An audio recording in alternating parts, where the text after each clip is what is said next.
I'm Captain Kirk. Fascinating. I'm a doctor, not a mechanic. Thank you, love you. Mwah. Most illogical. Aye, sir. Well, that was different. Yep, lousy, but different. Places, please, and here we go.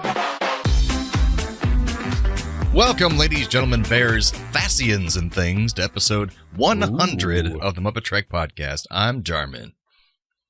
And I'm Steve. We're here to compare, contrast, and confer about our two favorite franchises. What are those, Jarman? Those are the Muppets and Star Trek, and every 50 episodes, we compare two of the movies from those franchises. And now that it's the 100th episode, what are we talking about this time, Steve?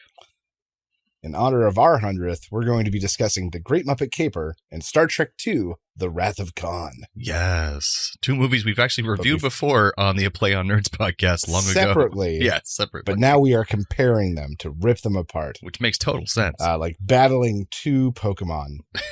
I choose you, Muppet Caper. Go. But before we get to our reviews and discussions, Jarman, I hear we may have some feedback. We do. Mike, our lovely follower at Jarek on Twitter. At Jarek. Yeah, he said, in regards to us talking about the inflatable Enterprise on that ridiculous Practical Joker episode, he said, the TOS novel How Much for Just the Planet featured the deployable practice target prototype. That's apparently what it was called, the deployable practice target.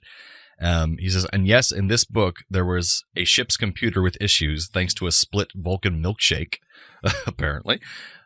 He also found someone on Twitter who actually cosplayed the Kirk is a Jerk costume from the same animated series episode that Steve and I said we'd love to cosplay in that shirt. I knew when I couldn't have been the first person to think of this. And so this girl, she was wearing that in like a Starfleet looking skirt. It looked like really cute. She's like, cosplayed Kirk is a Jerk from the 1970s animated Star Trek series, and William Shatner and a bunch of other guys got mad at me because they thought I was hating on Kirk. And she's static warp bubble with no E at the end on Twitter, but it looks really good. I still love to do it. It'd be fun.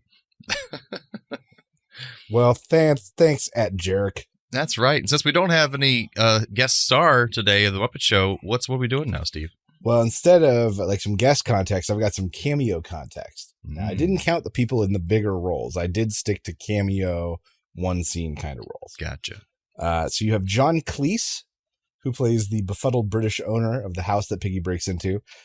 He's a former Muppet Show guest and member of Monty Python, of course. That's right. Robert Morley, British actor, who played the befuddled gentleman who like recommended places for them to sleep. Yeah, I thought he must have been somebody because I didn't recognize him. But he's a classic British actor. He's been around forever. He was nominated for an Academy Award in 1939. Wow. For playing King Louis XVI in Marie Antoinette. Oh, wow. Best supporting actor. 1939. Peter Ustinov, who played the truck driver. He's a former Muppet Show guest and one of our top 3 from season 1. That's right. Jack Warden, he's an American character actor. This is another Academy Award nominee. He was nominated in both 1975 and 1978 for Shampoo and Heaven Can Wait, respectively. Mm-hmm. But he played their angry boss at the newspaper.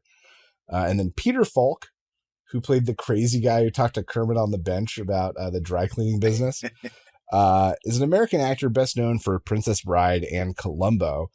And I had no idea, but Columbo ran for like 10 years and then had TV specials for like a decade and a half after that. Oh, yeah. And then the daughter of Columbo was played by Captain Janeway herself. I'm forgetting her name now suddenly. Kate Mulgrew. Kate Mulgrew. She played Columbo Jr. or it's called something funny like that, like Miss Columbo or something like that. It was ridiculous. But at the time he did this cameo, he was at like the peak of his fame as Columbo. Just one more thing.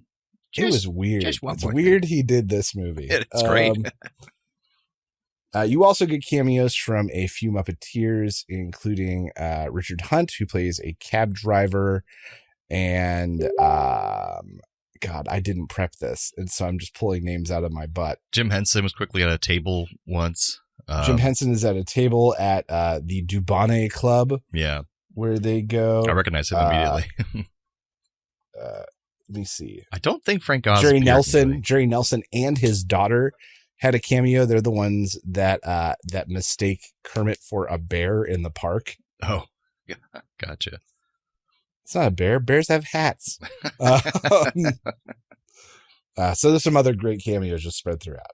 But what happened in this movie? Well, this is one of those weird situations where the movie starts with Kermit, Fozzie, and Gonzo as themselves literally plummeting from the sky into this movie. Right. Where they come out from under the balloon and suddenly they're characters, basically. We get an opening musical number, Hey a Movie. As I said, they're crack reporters. They just missed the jewel heist of the century. Their boss balls them out. They head to London to solve the crime. They end up basically in a vagrant encampment called the Happiness Hotel.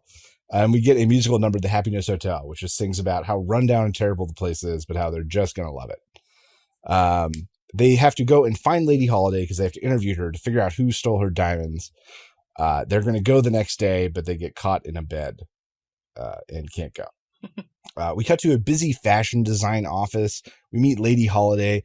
Piggy is an aspiring model. She barges in, refuses to take no for an answer until she agrees to work as a receptionist. We then get some exposition about Lady Holiday's no good brother, which they literally admit is exposition. Kermit and the guys pull up. They mistake Miss Piggy for Lady Holiday. She doesn't correct them on this because it's kind of like love at first sight. And Piggy agrees to go to dinner with Kermit, giving him a fake address. And Kermit and the boys go get ready.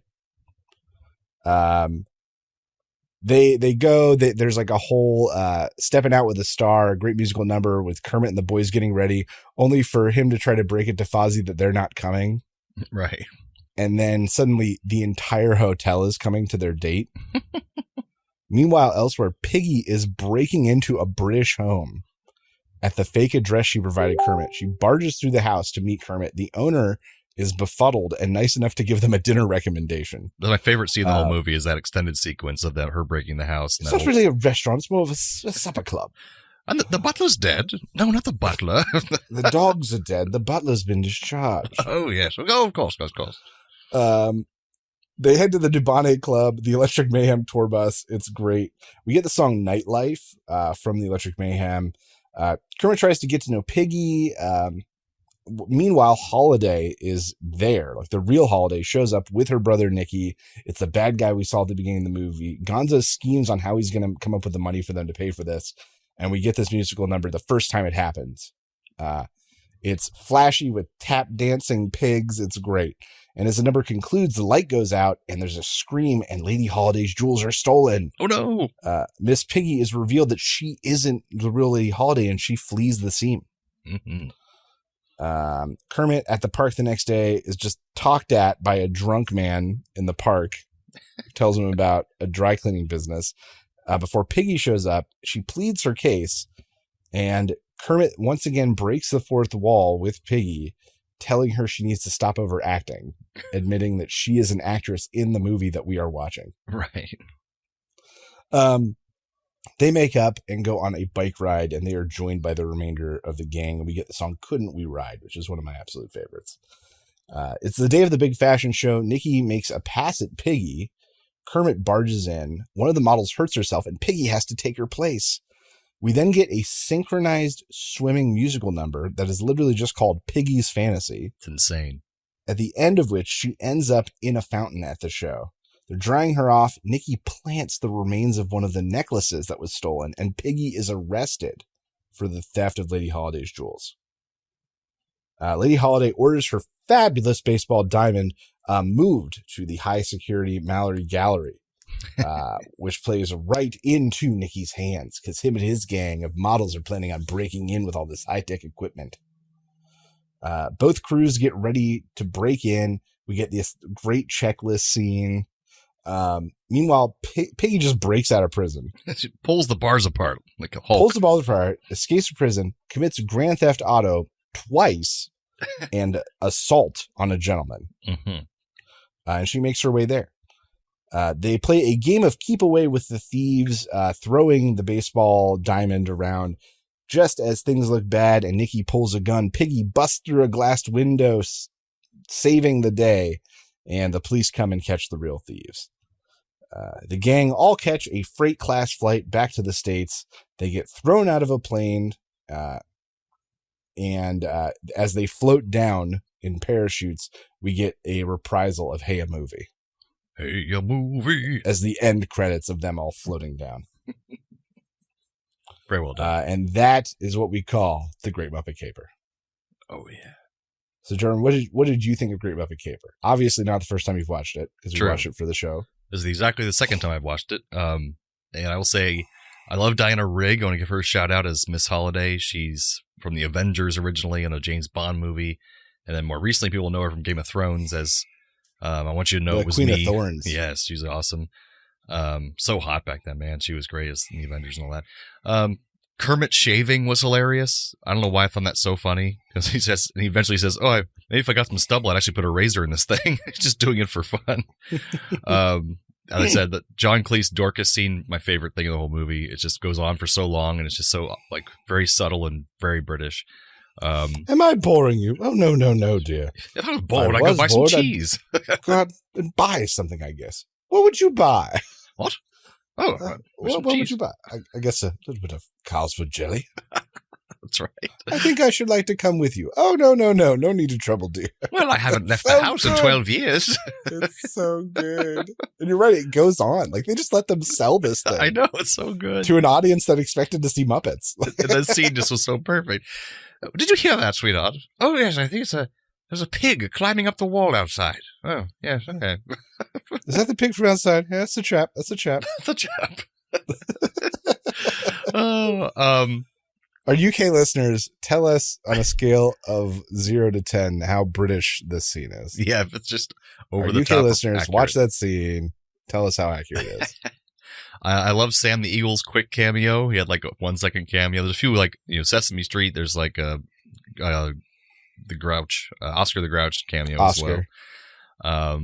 I feel like this was like a big budget, even though it wasn't a destination or a setting movie like Treasure Island or Christmas Carol. It still felt like it had big productions and like it was all filmed on location in England. Like, so that was pretty cool. The light bulbs falling and breaking 3 times made me laugh every single time.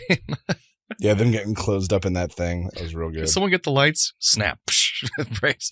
Peter Ustinov, I put. Just I was so excited to see him. Because now I know who he is more because of our episode.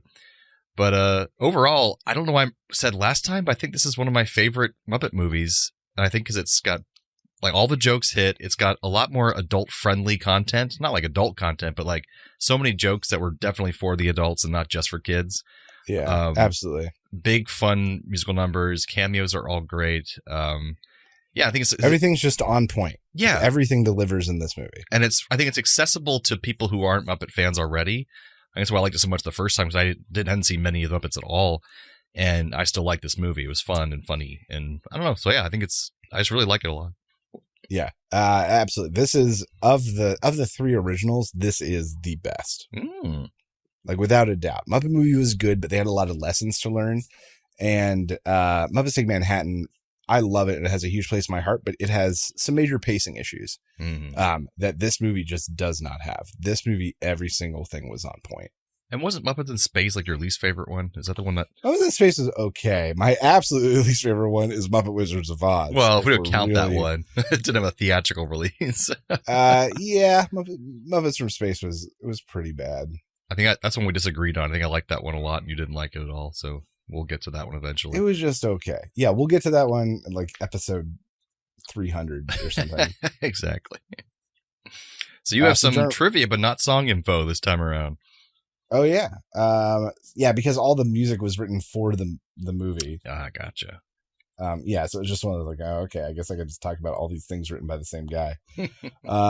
So some Muppet factoids for Couldn't We Ride? It ends with all of the Muppets on bicycles into the distance. They, in the Muppet movie, had shown Kermit on a bike. So the fact that they put all of the Muppets on bikes was just incredible. In the final shot, the camera kind of pulls back a little bit as they ride away, and you can see in the far distance people on bikes looking back. And so those were a bunch of guys they had on bikes pulling this huge rig filled with Muppets. And one of them was a young Brian Henson who was on set those days, and he got to ride a giant, like, rigged up tricycle. That's adorable. To pull this huge Muppet rig. Frank Oz underwent 3 days of scuba training and then went in a pool basically for a full week of filming. Jeez. To get the Miss Piggy musical number, which was apparently a nightmare because of communication, sound delay in the water, and the fact that they had to have 18 divers do things simultaneously perfectly when they called action. They really wanted to get that right, didn't they? And between all of those things, it was a nightmare. Go figure. And this was the first time, even mildly, that the Muppets uttered a swear word on a mainstream thing. And that was in the song Happiness Hotel. And when Janice sings, and the whole joint's gone to hell. That hell was like the first one the Muppets ever did. Yeah, because it's not hell in context of being a place, but an actual curse, basically. Yeah.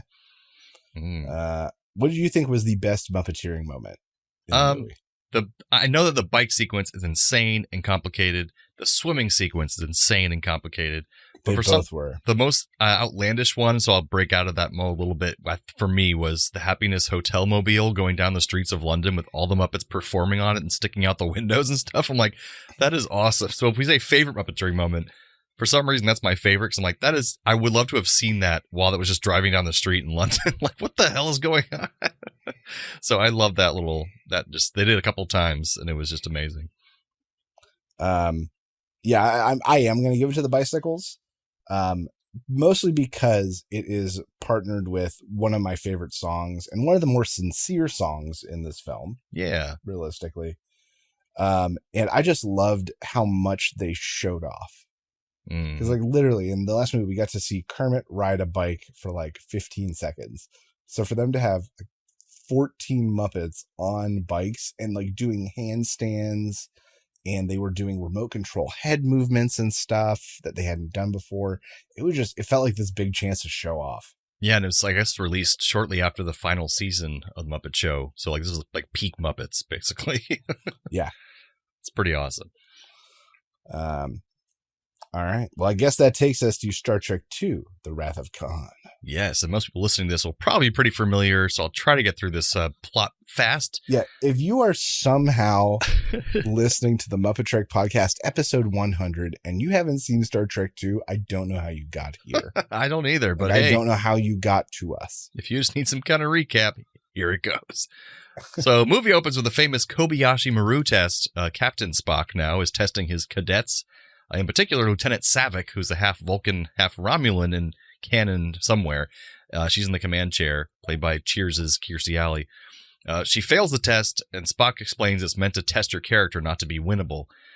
Kirk, meanwhile, is overseeing these things, and he's very grumpy in the beginning of the movie because he's an admiral now, and he's got nothing to do, and he's bored, and Bones tells him he has to go command the ship again, get his life back, his youth back. Meanwhile, the USS Reliant is out there in space, now with Commander Chekhov on board, and they're on a mission to seek out a proper planet for the mysterious Project Genesis, led by a Dr. Carol Marcus, who has a suspiciously Kirk-looking son. Chekhov and his captain find a planet they think could be appropriate for a testing site for Genesis, but they have to beam down to make sure it absolutely has no life on it, so otherwise they can't use that planet. They find an abandoned Starfleet shuttle there, and oh no, it's Khan and his remaining genetic manipulated goons that are on this planet, and they came from the shuttle. It turns out this is actually Ceti Alpha 5, and it was turned into a dead world by a nearby planet exploding, and they've been stranded there for 15 years. So Khan sticks these mind-controlling larvae into Chekhov and his captain, and he sticks it in their ears, and he gains control of a nearby Reliant ship by using them to trick them into getting off the ship and getting off the planet with his goons. And through interrogations and the mind control bug, Khan learns from them what the Project Genesis is. It's a device that can terraform whole planets, so it could be also used to destroy the planets as well. So it'd be like a very huge amount of power. Khan wants this power, but he also wants his sweet, sweet revenge on Kirk. So he tells the space station Regula 1, where Dr. Marcus is and the Genesis project is, through a mind-controlled Chekhov, that Kirk has sent orders to retrieve the Genesis device. And this pisses off Dr. Marcus because this is totally out of line. It's not ready yet. So she starts to evacuate the people in the space station and get the device and the scientists out of there so they can't get a hold of it. She also makes a call to Kirk to kind of confirm that this order came from him. And when Kirk learns that someone is pretending to be him and pretending that he ordered something, and threatening his former lover, Dr. Marcus, we find out, he hightails it to Regula 1. So Kirk takes over the command of the Enterprise, but on the way, he's attacked by the Reliant and Khan on the way. And he finds out Khan is behind all of this, and Khan orders him to hand over all information he has in the Genesis device. They battle back and forth with subterfuge and such, and heavily damage each other's ships, but Kirk barely gets the Enterprise away to Regula 1. And once they're there, they find that Khan has already slaughtered many of the scientists and trashed the place. But Chekhov and his captain are still alive in a couple of crates. But Dr. Marcus and the Genesis device are nowhere to be seen. They soon find that Dr. Marcus and her son and the Genesis device are hiding deep in a nearby planetoid where the Genesis device had already been tested previously, and it created this wonderful oasis deep within the planet. But it turns out that Khan could hear everything they were saying from the nearby Reliant because Chekhov and the captain were still his spies with the little worms in their ears. So Khan radios them to kill Kirk, but the captain kills himself first, and then Chekhov resists until the space worm jumps out of his ear and he passes out. Khan then has their location, though, so he beams the Genesis device aboard the Reliant and plans to maroon Kirk on that planetoid, just as Kirk did to him on Ceti Alpha 5. But apparently Kirk had made arrangements for Spock to beam him aboard the Enterprise earlier at a designated time, so they all get beamed up and head into the ship, and they head into a dangerous nebula that they think that Khan won't follow them there. But Khan wants to follow Kirk into the nebula to finish his revenge, but his crew is starting to doubt him because he seems crazed with revenge and madness.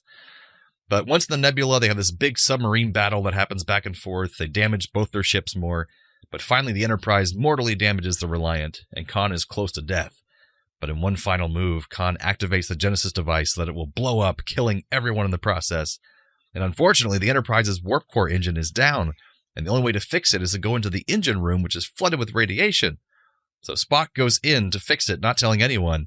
He knows he will die, but he's going to do it. He's going to put himself before everyone else, or everyone else before him, but not before putting his Katra There goes Spock, hogging all the radiation again. All for him. Keeping it all for him. I want it all for myself.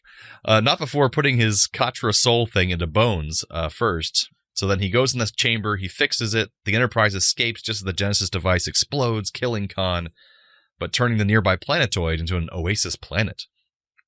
Kirk then gets a final moment with Spock before he dies, and then the next day they send him out into space with a proper space funeral, shooting him out in a torpedo. But the torpedo lands directly into the new Genesis planet, setting up Star Trek III, The Search for Spock.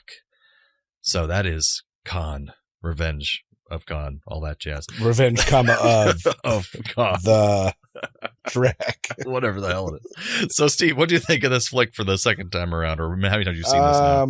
I've seen it, 4 or 5 times probably. Yeah. Really good. I mean, for how this should have been the first Star Trek. Yeah. The first one back. If this had been the first Star Trek and this hadn't been like a redemption, who knows how high the Star Trek franchise could have climbed? Like even more than now. Right. But the first one was such a downer. This one just avoided everything. It had considerably better pacing. It had a real actionable villain. That was like an existing threat. A continuation. Now that I've actually show. Watched the episode, though, like there's nothing special about Khan. Like the crew faced way more deadly, dangerous things than Khan in the original series. That's true. But it's funny that because that's maybe the one thing I didn't have context on before this viewing. Right. Is in context of the original series. Everyone got a good moment. Of course, you got Spock at the end, and man, like that whole sequence is so incredibly well acted. And how, like, even blind, he hears Kirk's voice, he stands up and he straightens his uniform. I noticed that too. It's so subtle. It's like before going to talk to Jim, even though he can't see, he straightens his uniform. And then just the brilliant acting and writing combination of the sorrow of, even in the end, facing death, hiding his love for like Jim and the crew behind logic. Mm-hmm. Like even in the end, it's not, I did it because I love you guys. It's the needs of the many outweigh the needs of the few, the needs of the one. And I think William Shatner's best acting is when he's acting with Nimoy. Like I think they do the best acting together, and it reels in Shatner, you know? Nemo keeps him grounded. Yeah. Nemo doesn't escalate. Exactly. That being said, this also had like So rewatching that, the now famous Khan from Shatner, when Khan basically shows that he trapped Shatner down there. It was his plan all along. Ah, ha, ha, ha. And now he's going to take the device and kill everybody. And that Khan. But the issue is that like there was no escalation, and Ricardo Montalban played the whole thing so cool that Kirk's Khan is just ridiculous and out of nowhere and just a bad acting choice. It doesn't seem to fit in. You're absolutely right. But if Khan was like yelling or escalating or getting maniacal, like, and then they're all going to die, Kirk, and you're going to have to watch No, something like that. No, Khan! Something like that. But instead he's like, you will pay, Kirk, for the final price. And I was like, oh, you're going to give any more tone there? Nope. Just being Ricardo Montalban. All right, cool. So for all the good acting that one scene, that Khan is still just such a bad choice. Just a bad choice. That's probably why it's so iconic and like meme worthy, is because it doesn't fit in anywhere. And I'm going to say it, and this is not a shun on this movie, but watching how good that ending was makes me so incredibly mad at the Kelvin timeline. Oh, because of incredibly mad. And we talked about this when we reviewed Into Darkness, that like Kirk sacrificing himself shows that he is a different Kirk than the one that we saw in Star Trek 2. I think it's part of the point. Like, that he's a not different the same man, in that then Spock has to go through those emotions that Kirk go through. Spock has to feel that rage that Kirk went through on the other side. And it should have ended with Kirk dying, and then the third movie being them finding a way to bring him back. Mm-hmm. That should have been what it was, but they threw it away with magic blood. And rewatching this brilliant ending makes me so mad at that ending. Yeah, because this is so much more set up and better earned, because the whole point of the Genesis Project was bringing things to life. And so it's earned throughout the whole movie that, of course, that might have a weird chance of bringing Spock back to life if he's there on that planet. It makes more sense. Whereas at the end of the movie, Into Darkness, like, oh, magic blood, cool. It's like, what? Where did that come from? Like, okay, I guess. So yeah. So that's not a shun on this movie. It is a shun on some producer who didn't see a good thing looking at him. A shun on a movie we'll watch in 600 episodes. 450 or something. It's something nuts. No, even larger, because we have all the TNG movies to get through. Oh, yeah. So like episode 700 or something, maybe? Yep. I'll say it's definitely a well-made film, but not my favorite Star Trek film by a long shot, because I like the Next Generation ones much better. But I think it's very well done for the limited budget they had and the limited sets they had. They did a great job. But I feel so strongly that it does suffer from never having Khan and Kirk together in a scene, and they couldn't because of scheduling. But I was just like, I wanted that so bad. It just sucks. It sucks so bad that there was no actual confrontation.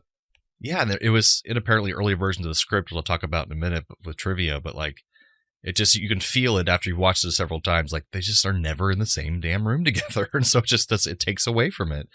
Right, and they like clearly aren't acting against each other, which led to that huge disconnect. Yeah, the Khan disconnect, yeah, is absolutely. Like, for all I know, maybe I'm wrong. Maybe William Shatner made a great acting choice with the scripted supervisor he was leading against. That's true.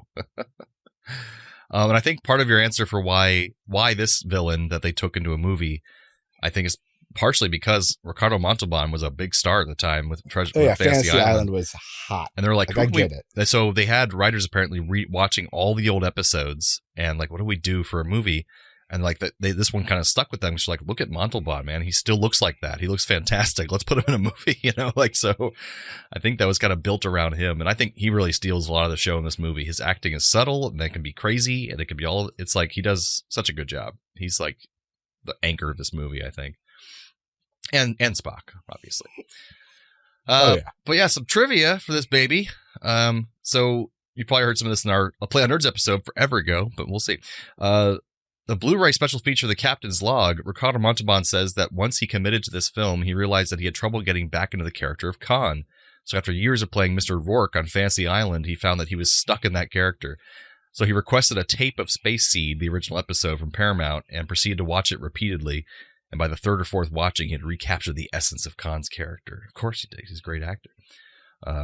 Producer Harv Bennett reviewed all the episodes. I think I talked about that in the one thing they say in the episode, reason why he liked this too, is because Spock in Space Seed says, this would be interesting to return in 100 years to see what type of civilization had grown there.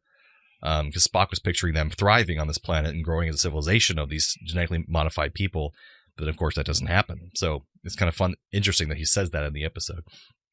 The character backstory of Lieutenant Savick, Kirstie Alley, was intended to have Romulan Vulcan heritage, which would have made her more emotional than a pureblood Vulcan. And there's 3 hints at this then in the final film, because during the Kobayashi Maru, she says to herself, "Damn!" And then she gasps in shock when Scotty appears on the bridge with the midshipman's Preston's injured body. And she is emotionally moved by Admiral Kirk's eulogy at the end, so she has more emotion than a regular Vulcan. Leonard Nimoy did not know about the final shot of Spock's coffin on the surface of the Genesis planet. He first saw this at the premiere and has said that his first thought was, I'm going to be getting a call from Paramount, apparently, because I didn't know I was going back to life. The phrase "to the last I grapple with thee, from hell's heart I stab at thee, for hate's sake I spit my last breath at thee" is taken from Captain Ahab's speech from Moby Dick. There's a lot of Moby Dick shit throughout all of Star Trek, especially this one.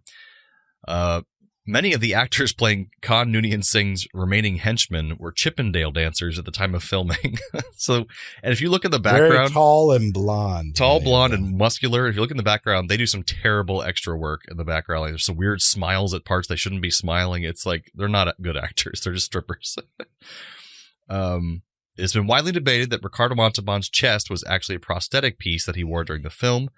In the director's commentary on the Blu-ray, Nicholas Myers quoted in saying that this was in fact Montalban's actual chest, and he was a very muscular man who even in his 60s still maintained a vigorous workout regimen. And when he was on Montalban was on the Johnny Carson show, they asked him how he looks like that at his older age. He says a lot of push-ups. That's what he would do, just a lot of push-ups.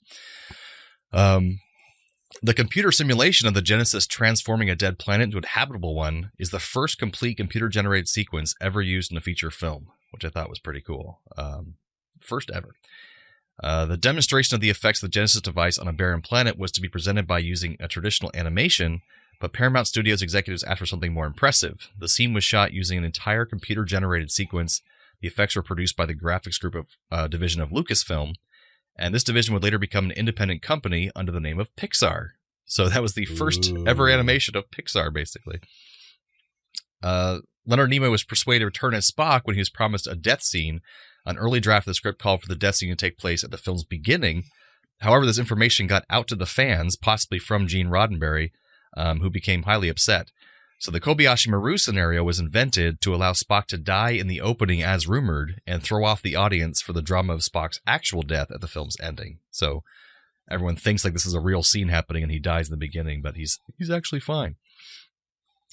Nice. Space Seed aired on February 16th, 1967, and Chekhov didn't appear in Star Trek until much later. So due to Walter Koenig not having been cast yet. However, Khan and Chekhov still recognize each other in the scene, and this inconsistency is often explained by the assumption that Chekhov was actually working on the ship during the events of Space Seed, but not on the bridge, and that he and Khan meet off-screen somewhere. And according to a novelization, Chekhov was actually working in security during Space Seed and managed to delay Khan while taking over engineering. And this impressed Captain Kirk enough to offer Chekhov a position on the bridge later on. So it's kind of like he was there, just in the background. Wow. Just a couple more, because there's a lot of them, but I just picked out some more here, just like 3 more. Following Star Trek The Motion Picture, Gene Roddenberry wrote his own sequel, and in his plot, the crew of the Enterprise travel back in time to set right a corrupted timeline after Klingons used the Guardian of Forever to prevent the assassination of John F. Kennedy. For some reason. His idea was rejected since the executives of Paramount Studios distrusted Roddenberry. They blamed him for several problems in the production and reception of the first film because he held things up all the time with script rewrites and all this crap. So they're like, no, we'll let somebody else write it. But it turned out so good. Yeah, it's a slog. A draft of the original script had Khan defeating Admiral Kirk in a sword fight, which would have been a lot of fun because he should beat him. And Harv Bennett, the producer, wrote a first draft for the movie script before hiring his screenwriter. His version was titled The War of the Generations. According to a summary of this, Kirk investigates a rebellion on a distant world and discovers that his son is a leader of the rebels. Khan is the mastermind behind the plot, and Kirk and son join forces to defeat the tyrant. So it would have been like a father-son kind of special. And the last one, many huge fans of Star Trek mistakenly remember Dr. Leonard McCoy saying, "Damn it, Jim," on the original series. However, he says the line in this film for the first and only time in all of Star Trek. This is the only place where he says, "Damn it, Jim," which I'm surprised at too. I could have sworn he said that all the time, but I guess he didn't. It's just a thing we associate with him. He's dead, Jim. He says that a lot, but that's about it. Just like Fozzie only says "Waka" one time on the entire Muppet Show. Is that right? But people remember it from the movie. Waka, waka, waka. All right, so any Trek connection, Muppet connections? I figured there'd be a lot, all these cameos. Yeah, I didn't dig too crazy deep. Kirstie Alley, her and Kermit did a red carpet interview at one of the Pirates of the Caribbean movie premieres. Weird. And she also appeared in one of her early acting roles on The Love Boat. The Love Boat? The Love Boat. And as we've discussed, many, many Star Trek guests and Muppet Show guests have been on The Love Boat. Love it. Ike Eisenman, who played Scotty's nephew, the young engineering boy. I think that's in a cut scene too. I don't think they mentioned that in the movie. He was a working actor and appeared on an episode of Wonder Woman, which starred Linda Carter, who was a guest on the Muppet Show. Oh, look at that. And there you go. I'm sure there's many others deep down there's somewhere. So many. I'm sure I could dig further. Because there's so many cameos. And there's so many cameos and so many connections because they're the same movie. Okay, so I'm going to read this one knowing that it is now out of date. Okay. Based on literally this episode. Both feature fake manliness. Charles Grodin dubbing over his singing voice in the Piggy Fantasy, and Ricardo Montalban wearing a fake chest piece. Yes. We can go off the mythos for that one. That works. Mythos only. Both have a main villain trying to steal the MacGuffin, the baseball diamond, and Charles Grodin, the Muppet Caper, and the Genesis device, and Khan in The Wrath of Khan. Yeah, I've got similar. Both have classic whodunit mysteries. Oh, yes. The Lady Holiday's stolen jewels and who attacked and murdered a bunch of people and left Chekhov in a cabinet. Yes. Classic whodunit. Classic whodunit. Both feature a strong, independent woman that is trying to create a successful project, being foiled by the villain. We have Miss Holiday in The Great Muppet Caper with her fashion show and fashion company constantly being sidelined by her brother trying to steal her jewels. And Dr. Carol Marcus trying to run the Genesis project being completely turned upside down by Khan's machinations. Both feature deeply conflicted characters. Nicky on turning on Miss Piggy, who he really does love, and Captain Terrell on betraying Captain Kirk and then phasering himself to death. It was pretty intense. Yeah, that's true. I love how the option was just to resist. Yeah, he could have just done that. He would have been okay. Like Chekhov just did that and kicked it. I'm like, oh, so that's just, you guys just need to resist harder? And that guy just killed himself? That sucks. Terrell couldn't do it? All right. Okay, all right. That's weird. Oh, what's that noise? Transporter malfunction. Uh-oh. Transporter malfunction. That does not sound good. So, it's the part of the show where we transport one character from one episode, in this case movie, to the other movie and vice versa. So, what you got for us, Steve? I'm going to take Miss Piggy and replace Savick. So replacing Kirstie Alley.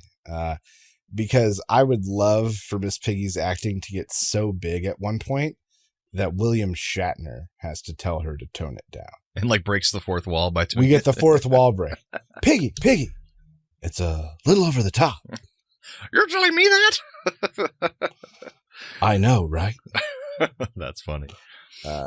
Yeah, for Muppets of Star Trek, I have also Miss Piggy, but I'm going to have her trade places with Kirk because I think in this movie, she showed so much ingenuity and fortitude to get around and get it where she wanted to go and get what she wants that she could definitely take down Khan, I think. She could do it all on her own. I'm going to replace, so going Trek to Muppets, I'm going to replace the Happiness Hotel with the Starship Enterprise. That's funny. Where they go in and there's this weird array of characters and different alien looking things. And they have to sing a musical number about the transporters and fabricators and stuff. Oh, I'd love that. And how there's no bugs and there's no mice. And they don't have to pay because there's no money in the future. Replicators, free food. Right. It really is the Happiness Hotel. Now I really want to see a Muppet Star Trek. That's what I just want to see now. All around. Someone do it. Yeah. Until Disney owns Star Trek, it's not going to happen. Well, I can't believe that brings us to the end of episode 100 of the MuppeTrek Podcast. That's right. Join us next time for episode 101 with special guest on the Muppet Show, Joan Baez. And animated series episode Albatross. So from the lovers, the dreamers, and us. Live long and prosper, everyone. Thanks for listening to the MuppeTrek Podcast. Be sure to follow us on social media on Facebook and Twitter. Subscribe to us on Apple Podcasts, YouTube, Spotify, or your favorite podcast platform. This podcast has been brought to you by A Play on Nerds.